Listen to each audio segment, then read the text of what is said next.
Et alors, qu'est-ce que vous en pensez? Il est pas mal. Franchement, il est bon. Vous avez dégusté quoi depuis que vous êtes là? Pas mal de choses. Pas mal de choses et que des bonnes choses. Et justement, l'Irancy, comment il se caractérise? Qu'est-ce que vous diriez? Vous le connaissez peut-être, vous venez de l'autre, c'est à côté. Oui, mais il est bien, il a du caractère, il est agréable. Ça va faire plaisir aux organisateurs, du caractère agréable. Finalement, c'est ce qui caractérise Irancy, et c'est pas Christophe Ferrari qui dira l'inverse. Christophe Ferrari, du caractère agréable pour les vins d'Irancy, c'est pas mal comme définition. Ah, c'est très bien. C'est Ça très vous bien. plaît? Oui, il y a des caractères forts, des caractères plus tendres, plus doux. Voilà, c'est très bien. Alors, c'est des caractères, vous avez raison, parce qu'on va parler des vins. Pour cela, on accueille Franck Givaudan. Vous êtes responsable de la commission des vins. Votre rôle, d'abord, ça a été quoi? De collecter les vins qui sont proposés? Mon rôle, ça a été déjà de rentrer en contact avec les vignerons. On a quand même... on a... Il y a une quarantaine de producteurs à peu près, hein, c'est ça dans le... L'appellation, il y a 43 déclarations de récolte et sur ce nombre-là, on a réussi à regrouper 34 vignerons. Oui, parce que vous avez choisi de ne pas faire une cuvée pour la Saint-Vincent, mais des cuvées. On a présenté des vins de vignerons, voilà, je dirais ça comme ça. On a toujours fait comme ça, dans les manifestations qu'on a déjà organisées auparavant, on préfère mettre des vins de vignerons en avant. Je trouve que c'est beaucoup plus intéressant, le public est beaucoup plus attentif. Les gens demandent vraiment à goûter, à apprécier, à faire la différence entre les différents millésimes et c'est vraiment bien, quoi. Ça a une forme d'intérêt commercial aussi, de montrer les étiquettes des vignerons, de voir les étiquettes des vignerons dans une manifestation, c'est intéressant aussi. Bien sûr, bien sûr. Là, la tente est en train de s'envoler, hein, on vous le dit. Ça oui, il y a un gros coup de vent là. Voilà. Bon, on va attendre que le coup de vent passe. Ça a l'air de se passer. Ouais. Oui, bien sûr, il y a forcément, on retrouve des gens qui connaissent des vignerons, qui veulent goûter à tout prix du vin d'un vigneron précis parce que ils sont déjà clients. Mais pour les autres, ça leur permet d'avoir un panel de vin relativement large. Et là aujourd'hui, c'est vraiment super parce que on a 11 caveaux, 10 caveaux de vin d'Irancy, un caveau avec les rosés et les créments.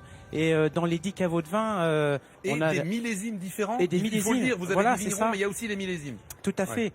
On a un panel de vin extraordinaire, quoi. On part de 96 jusqu'en 2008 pour le caveau vieux vin.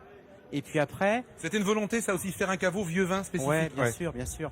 Parce que je trouve que les gens étaient très intéressés par les vins jeunes, de voir comment était l'Irancy. On a la chance d'avoir des 2012 et 2013 qui sont vraiment deux beaux millésimes.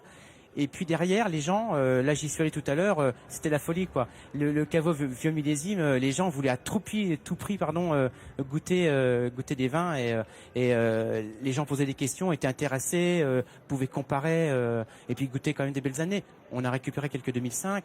En Bourgogne, ça reste. Alors du coup, moi je me pose une question. Quand on est visiteur et qu'on vient ici, comment on fait pour choisir le caveau où on va déguster le vin qui nous plaît ou qui nous plairait? Après, ça peut être, je dirais, ça peut être un coup de cœur, après tout. Je veux le dire par là, hasard. ça peut être le hasard, voilà. Et puis on peut avoir un coup de cœur pour quelque chose qu'on découvre. Et l'intérêt, c'était que les gens puissent découvrir justement des vins. Il y a forcément des inconditionnels, des connaisseurs aujourd'hui, mais il n'y a pas que ça. Il y a des gens qui sont venus à Irancy parce qu'ils connaissaient pas. Et donc ça, c'est hyper important parce que là, à travers ce panel de vins là, je pense que on est capable de les séduire. De noir. Excusez-moi, Monsieur Élie Parâtre, vous venez de nous rejoindre. Vous êtes président de la confrérie des Chevaliers des Trois Ceps. Tout à fait. Parce que, en fait, Irancy, l'appellation Irancy fait partie d'un vignoble plus vaste qui s'appelle l'Auxerrois. Oui. Que vous représentez. Même le Grand Auxerrois. Même le Grand Auxerrois. Présentez-nous un petit peu, d'abord géographiquement, ce vignoble. Bon, déjà, les Trois Ceps, Saint-Brie, Chitry, Irancy, c'était les 3 communes fondatrices. On est au sud d'Auxerre, hein? Oui, tout à fait. Et par la suite, on est le vignoble du Grand Auxerrois, le Jevinien, le Coulangeois, le Vézelien, donc les 7 communes viticoles autres que Chablis. Quel vin on fait? Quelle couleur de vin on fait ici? Tout. De tout. Disons, ben oui, le Pinot Noir, bien entendu, comme ici, ça va de soi. Il y a aussi bien le Chardonnay, bien entendu. Et puis la Ligotée, on n'en parle pas, ça va de soi. Et Saint-Brie, le Sauvignon. Le Sauvignon qui est une exception en Bourgogne. Tout à fait. Comme le Sancerrois. Même cépage. Quelles sont les appellations? Il y a donc Saint-Brie, Irancy, il y a aussi d'autres appellations. Il y a Coulanges-la-Vineuse. Coulanges, oui. Du blanc. Du blanc, il y a aussi Vézelay qui en a. Il y a le Tonnerrois qui en a également. Il y a beaucoup d'appellations. Ah oui, il y a hein. beaucoup d'appellations. C'est un vieux vignoble aussi, l'Auxerrois. Non, pas tellement grand. Non, non. Avant le phylloxéra, c'était comme ici, un très grand vignoble, et puis petit à petit, il y a eu C'est le ça. phylloxéra, il y a eu les guerres, et puis petit à petit, et puis bon, les vignobles ont été abandonnés de plus en plus. Christophe Ferrari, c'était important pour vous d'inclure, parce que on le sent, il n'y a pas qu'Irancy qui est présent ici. Hein. Non, non, non. Irancy ne peut marcher que si...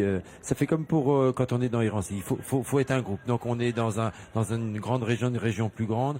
On a des villages, des collègues, d'autres appellations. Et il faut des leaders pour que ça marche. Et qu'Irancy soit un leader, ben, tant mieux. Si on l'est... c'est parfait, mais il faut jamais oublier nos voisins de Saint-Brie, de Chitry, de Coulanges, de Vézelay, de Joigny, de Tonnerre, d'Épineuil. C'est quand même important de travailler pour tout le monde.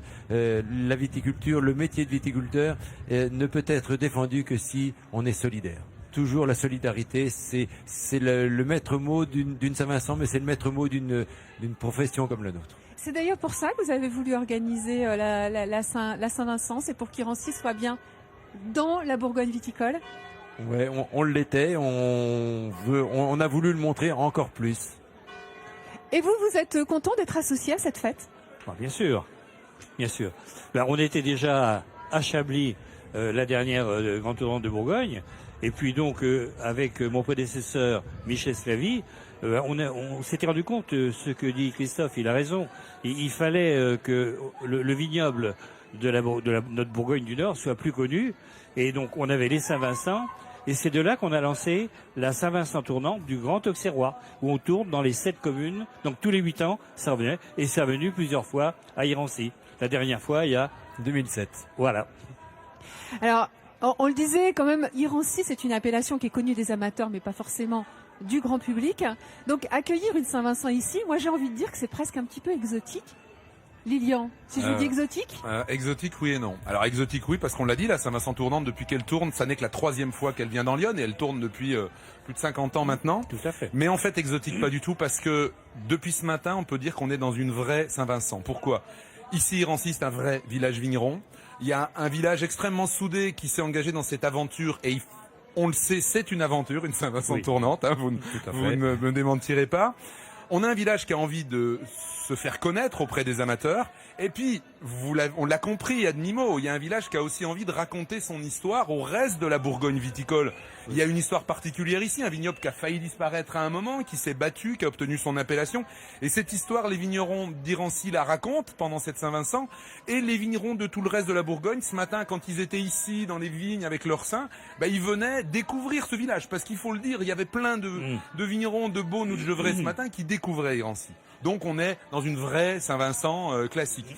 On peut retenir aussi une chose, c'est que Irancy donne un exemple, c'est que la Bourgogne a tout intérêt à développer ses noms de villages. Il y a beaucoup de villages en Bourgogne qui sont pas très connus, parce que la Bourgogne, on le sait, elle est tirée par ses grands crus. Mais les grands crus aujourd'hui, ils sont très chers, ils sont de plus en plus inaccessibles, mais il y a de plus en plus de gens dans le monde qui veulent leur petite parcelle de Bourgogne.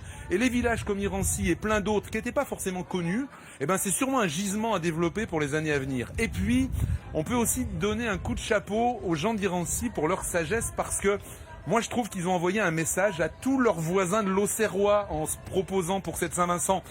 Dans le Nord, ici dans les vignobles du Nord, l'appartenance à la Bourgogne, ça va pas toujours de soi. Il y a de temps en temps des bouffées, des envies de sécession, parce qu'on est loin, parce qu'on se considère pas toujours bien traité par ce que certains appellent la Grande Bourgogne, par Beaune, par Nuits-Saint-Georges. Et là, ce qu'ils nous disent, c'est que la Bourgogne, elle existe si elle est groupée, vous l'avez dit tout à l'heure, pour profiter de ce nom, cette marque fabuleuse qu'est le mot Bourgogne. Mais, comme ils respectent leurs racines, vous l'avez dit, demain, il y aura aussi la Saint-Vincent de l'Auxerrois, parce que forcément, ici, c'est aussi un terroir particulier. Donc, moi, j'avais envie de donner un coup de chapeau aux gens d'Irancy pour tout ça.